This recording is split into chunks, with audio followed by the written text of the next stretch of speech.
Could it be that the very technology promising to revolutionize the freight industry is actually causing it harm? Today we delve into the dark side of freight tech companies and their impact on the industry.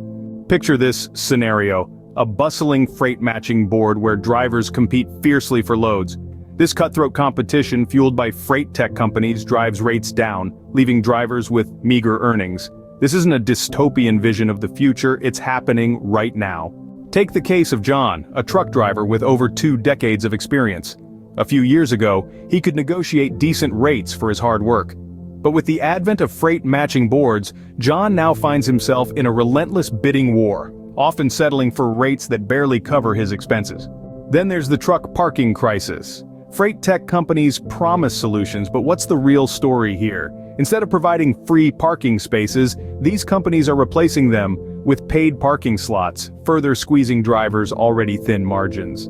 Consider Mary, a seasoned driver who used to rely on free parking spaces during her long hauls. With the introduction of paid parking by freight tech companies, Mary now has to budget for parking fees on top of her other expenses. A solution? Hardly. More like an added burden. The troubles don't stop there.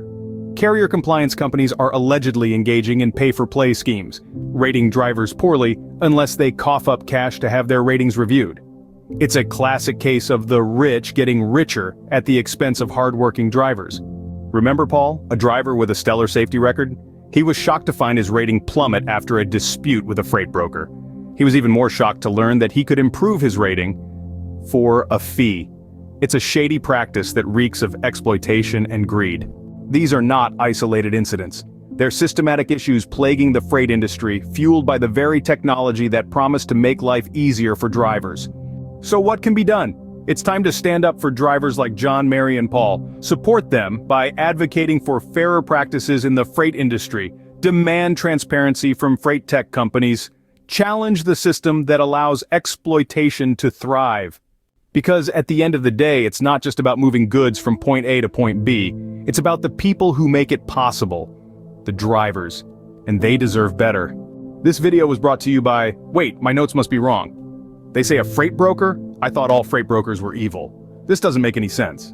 Just kidding. Make sure you check out the must-watch episodes of Freight Broker Live every Monday, Wednesday, and Friday at 8 p.m. Eastern on YouTube and Facebook. Steve is back!